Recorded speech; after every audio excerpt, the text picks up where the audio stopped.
নমস্কার বন্ধুরা, আমি তোমাদের মুক্তা। আমার নতুন একটা ভিডিওতে তোমাদের সকলকে জানাই অনেক স্বাগত আর অনেকটা ভালোবাসা। আশা করছি তোমরা সবাই খুব ভালো আছো।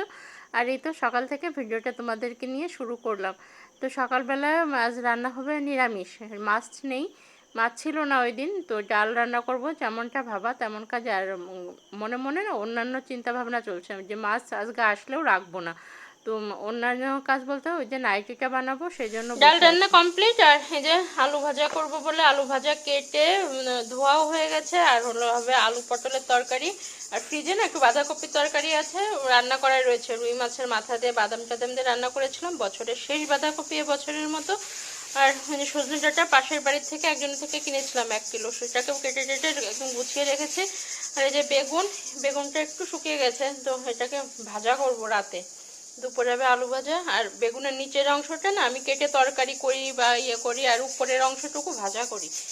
তো উপরের অংশে অতটা বীজ হয় না, যার জন্য খেতে ভালো লাগে। আর এই যে পটল এগুলো এখন ফ্রিজে ঢোকাবো। আর এই এক ঐতিহাসিক লেবু ভাই, 8খানা লেবুর দাম 100 টাকা, ভাবতে পারো কি অবস্থা। তো এই যে এখন লেবুটাকে বার করে রাখি, একটা লেবু কাটা হবে ভাতের সাথে খাওয়ার জন্য। আর 1খানা লেবু কুণ্ডু মশাই বাড়িতে আসলে তাকে শরবত করে দেয়া হবে। তো থাক। আর এই বাদ বাকিগুলো এখন ফ্রিজে তুলে রেখে রান্না বান্না করে বহুত কাজ পড়ে আছে। তো আমার ভাবনা চিন্তা আমার মনেই যে রয়ে গেল, দেখলেই যে রান্নাবান্না কিন্তু কমপ্লিট হয়ে গেছিলো। তারপর এক মাসওয়ালা দাদা এসে এমনভাবে ধরলো যে জ্যান্ত দেশি কই। তো তোমার দাদাভাইও খেতে ভীষণ পছন্দ করে, তো কি আর করার, না রেখে পারলাম না। তো 1 কিলো দিয়ে গেল, জোর করে চাপিয়ে বলতে পারো। তো সেটাকে কেটে ধুয়ে উদ্ধার করলাম। এদিকে তোমার দাদাভাই নিয়ে এসেছে মাটন। এখন কি ইয়েতে পড়ে গেলাম যে জ্যান্ত কই মাছের ঝোল করব নাকি মাটন করব, সেটাই বুঝতে পারছিলাম না। তো যাই হোক, কি রান্না করব না করব সেটা পরে করছি। আর এমন ওই মাছগুলো কাটার পরে এমন শরীর খারাপ লাগছিল যে একটুখানি না শুলে আমি কোনো রকমে পারছিলাম না, প্রচণ্ড পরিমাণে মাথায় যন্ত্রণা। তারপর তো দুপুরে খাওয়া দাওয়া করে তারপর শুলাম। তারপর উঠে ভাবলাম মাটনটাই রান্না করি। মাটনটাকে ধুয়ে নুন হলুদ মাখিয়ে নিয়েছি। আর এই যে এখন রান্নাও করে নিচ্ছি। এখন কিন্তু অনেকটা রাত হয়ে গেছে জানো তো, ঘুম থেকে উঠে দেখি প্রায় 7:30টা মতো বাজে। আর এই দেখো রান্নাঘরের অবস্থা, এগুলো কাজগুলো করতে করতে একটুখানি দাঁড়িয়ে চা খাচ্ছি। চা না খেলে বাঁচার উপায় নেই। আর রান্নাঘর একদম ছড়িয়ে হয়ে আছে, আর সেটাকে এখন গোছাতে হবে। তো রান্না করতে করতে সমস্ত কিছু কমপ্লিট করে নেব। আর ওই দিন না রান্না করতে করতে অনেক রাত হয়ে গেছিলো গো, প্রায় 11টা বেজে গেছিলো। রান্নাও কমপ্লিট, আর সঙ্গে সঙ্গেই খেতে দিয়ে দিয়েছি। তো এই তো রেগুলার যে রুটিন মশলা, মানে পেঁয়াজ রসুন আদা লঙ্কা সব কিছু কষিয়ে টষিয়ে নিচ্ছি। আর এই যে এখন মাটনটা দিয়ে দেবো। কারণ অনেক দিন বাদেই না এরকম আর কি এভাবে মাংসটা রান্না করছি, কারণ আমি অনেকটা সময় ধরে ম্যারিনেট করে রেখে দিই। কিন্তু আজকে আর ম্যারিনেট করে রাখার টাইম পাইনি। শরীরটা এতটাই বেশি খারাপ লাগছিল যে আমি মাছ কাটার পরে মাথায় যন্ত্রণার ওষুধ খেয়ে তারপর একদম দিব্যি ভাবলাম এখন কোনো ফোন টোনও দেখবো না, কিছুই না, আগে কমপ্লিট রেস্ট, এর মধ্যে আর কোনো কথা হবে না। তো যাই হোক, এই যে দেখতেই পাচ্ছ এখন কষানো কিন্তু প্রায় হয়ে এসেছে। আর ওদিকে প্রেশার কুকারে দিয়ে দিয়েছি, আর কি জল বসিয়ে দিয়েছি। জলটা ফুটছে, ফুটন্ত জলে মাংসটা দিয়ে সিটি দিয়ে নামিয়ে নেব। আর ওদিকে দেখছি যে মাংস হওয়ার পর না, তারপর যখন নামানোর পরে দেখছি না মাংসটা না একটুখানি শক্ত মতো রয়ে গেছে। তো তাকে আবার দিয়েছিলাম, বড় প্রেশার কুকার নামালাম, তাড়াতাড়ি করে বড় প্রেশার কুকারে ভাত চাপালাম। আর এই যে রান্নাবান্না কমপ্লিট। এই দেখো ওদের মেয়েকে আর বাবাকে খেতে দিয়ে দিচ্ছি, আর এখন আমার ভাতটাও বেড়ে নেব। তো এই যে রান্নার পরে লাস্ট লুক এরকমটাই এসেছিল। আর দুবেলার মতো মাটন রান্না করে নিয়েছি। আর এই দেখো রান্নাঘরটাও কিন্তু রান্না করতে করতে একদম টিপটপ করে পরিষ্কার করে গুছিয়ে নিয়েছি। আর দেখবে একবার যদি এরকম কাজের প্রেশারে এসে যায় না, তখন না কাজের এনার্জিটাও বেড়ে যায়, একসঙ্গে না অনেকগুলো কাজ করেও নেওয়া যায়। তো চটপট করে সেই 7:30টার সময় যে রান্নাঘরে ঢুকেছি, আর এখন বাজে রাত 11টা, 1 মিনিটও কিন্তু বসার মতো সময় পাইনি। তো ঠিক আছে, পরদিন সকালে দেখা হচ্ছে। ঘড়িতে এখন বাজে 11:15, এখনও তাই মর্নিং বলতে পারছি, গুড মর্নিং। আজ হলো নেক্সট ডে মর্নিং। তো বুঝতেই পারছো ঘড়িতে 11:15 বেজে গেছে। মেয়ে স্কুলে চলে গেছে, আজকে ওর লাস্ট এক্সাম। কালকেও ক্লাস আছে, কালকে ক্লাস হয়, তারপর হয়তো বা ওর 1 সপ্তাহ বা 10 দিনের মতো ছুটি। মজাই মজা। তবে আজকে আমি যতটা খুশি, আমার মতো খুশি মনে হয় আর কেউ নেই। কারণ কি বলতো, আজকে আমার রান্নাটা নেই। রান্না না থাকলে পরে সেদিনকে যে একজন হাউস ওয়াইফের কতটা খুশি লাগে, তো যে রেগুলার রান্না করে খাই সেই বলতে পারে।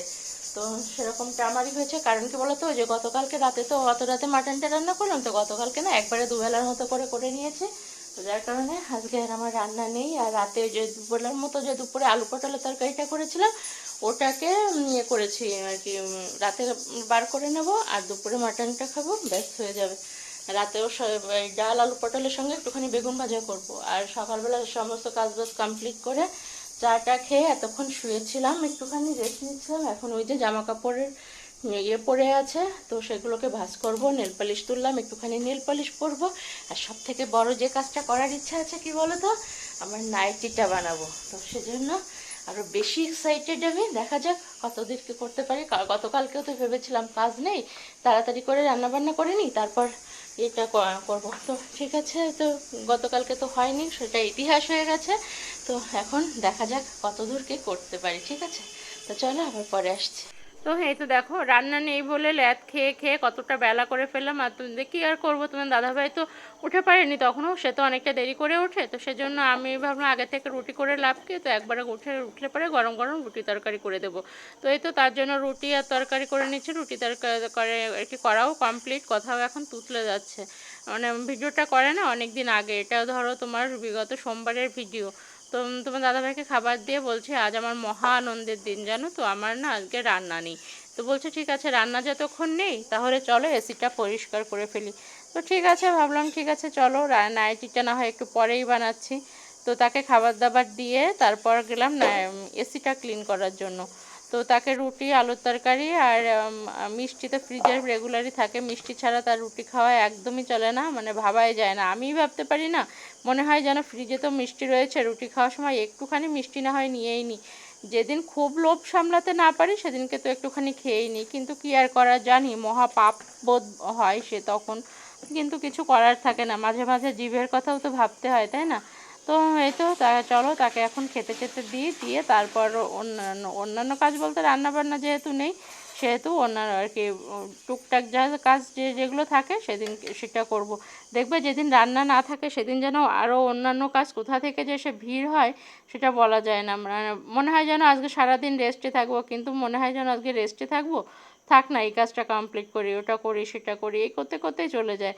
তো এই যে দুপুর পর্যন্তও কিন্তু নাইটি করতে বসতে পারিনি, এই যে মানে আর কি এইগুলো কমপ্লিট করতে করতে অনেকটা বেলা হয়ে গেছিলো। মানে এই এসি ক্লিন করলো, এসি ক্লিন করলে পরে ভাবলাম, এসি ক্লিন করার কথা 2-3 দিন ধরেই চলছিল, কিন্তু আমারও সময় হচ্ছিল না বলে তোমার দাদাভাই ইয়ে করতে পারছিল না। আর ওই দিন তো মেয়ের পরীক্ষা শেষ হয়েছে, আর অন্যান্য দিন না এসি পরিষ্কার করার সময় মেয়েও এসে আর কি সাথ দেয়, এটা গায়ে দেওয়া ওটা করে দেওয়া এগুলো করে দেয়। কিন্তু ওই স্কুল থেকে এসে দেখলাম ভীষণ টায়ার্ড লাগছে আর শুয়ে না ঘুমিয়ে গেছে। তো ভাবলাম তো যে থাক, ওকে আর ডাকবো না, চলো আমরা দুজনে মিলে করে ফেলি কাজটা। তো তোমার দাদাভাই করে টোরে সে গেল স্নান করতে, আর আমি এদিকে আর কি বিছানার চাদর পাল্টে নিচ্ছি। কারণ ওই খাটের উপরেই তো এসিটা, ওই ময়লা টয়লাগুলো না খাটের উপর খুব পড়ে। তো সেজন্য ওই 2 দিন ধরে ভাবছিলাম চাদরটা পাল্টাবো, একবারে এসিটা পরিষ্কার করা হয়ে যাক তারপরে না হয় চাদরটা পাল্টাবো। তো এই জন্যই দেরি করছিলাম। তো এই যে আজকে ইয়ে করে নিলাম। আর দুপুর না সমস্ত কাজ কমপ্লিট করে নিয়েছিলাম, ভেবেছিলাম যে যত কাজই থাকুক না কেন দুপুরের মধ্যে কমপ্লিট করব। তারপর আর কি কমপ্লিট করার পর ভাবলাম যাই একটুখানি আড্ডা মেরে আসি, ভাল লাগছে না।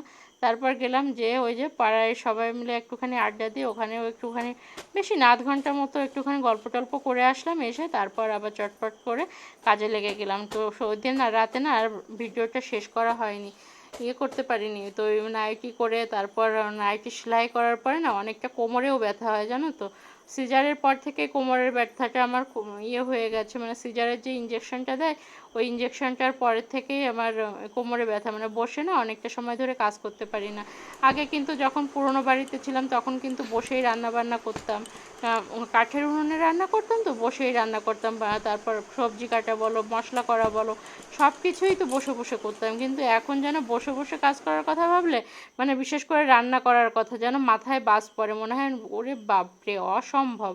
তখন কিন্তু শাড়ি পরেই সমস্ত কাজ করতাম, একদম কোমর বেঁধে সকাল থেকে সমস্ত কাজ করতাম। তখন অবশ্য হেল্পিং হ্যান্ড ছিল, তখন সে কে উঠোন ঝাড় দেওয়া, বারান্দা টারান্দা পরিষ্কার করা, বাসন মাজা, কাচা ধোয়া এগুলো সব কিছু সেই করে দিত। তো যাই হোক, সময়ের সাথে সাথে সব কিছু বদলেছে, এখন আমারও বয়সটা বাড়ছে, সব কিছুই মেনে নিতে হবে, তাই না? তো এই যে এটা কিন্তু আমার শখের খুব একটা সাউন্ড স্পিকার বলতে পারো।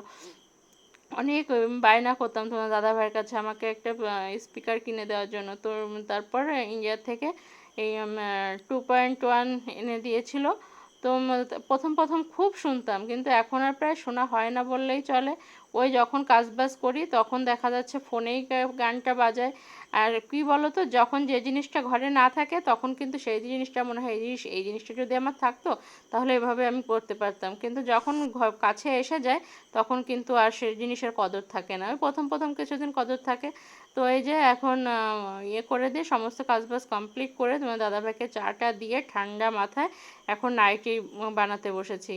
তো যাই হোক, ভিডিও প্রায় শেষ পর্যায়ে চলে এসেছি। ভিডিওটার সঙ্গে যদি সারাক্ষণ জুড়ে থাকো, আমার সঙ্গে থাকো, তাহলে অবশ্যই কিন্তু যদি কিছু ভালো লাগে প্লিজ একটা লাইক করে দিও। তোমাদের হাতের এক একটা লাইক আমার কাছে অনেকটা দামি। তোমাদের লাইকগুলো দেখলে, তোমাদের কমেন্টগুলো পড়লে ভিডিও বানানোর আগ্রহ অনেকটাই বেড়ে যায়। তো ঠিক আছে, ভিডিওটা আজকের মতো এটুকুই রাখছি। তোমরা সবাই ভালো থেকো, সুস্থ থেকো, সেফ থেকো। দেখা হবে নেক্সট কোনো ভিডিওতে। আসলে ভিডিও বানানোর এনার্জিটাও দিন দিন হারিয়ে যাচ্ছে, কেন আমি জানি না। তো যাই হোক, যখন ডেইলি ব্লগের ভিডিও দেখি তখন মনে হয় না, এদের মতো করে তো আমিও কাজগুলো করি, তো এদের মতো করে আমি না হয় একটুখানি করি। তো এনার্জি পাই তাদের ভিডিওগুলো দেখে, তখন করতে ইচ্ছাও করে। কিন্তু যখন দেখি ভিউ নেই, লাইক নেই, শেয়ার নেই, তখন আর ভিডিও করার মনটাও যেন নষ্ট হয়ে যায়। তো যাই হোক, দেখা যাক, যতদিন এভাবে পারি ততদিন করে যাব। তো আজকের মতো টাটা, বাই বাই। অনেক কথা বলে ফেললাম, অনেক কথা না বলাও রয়ে গেল। আজকের মতো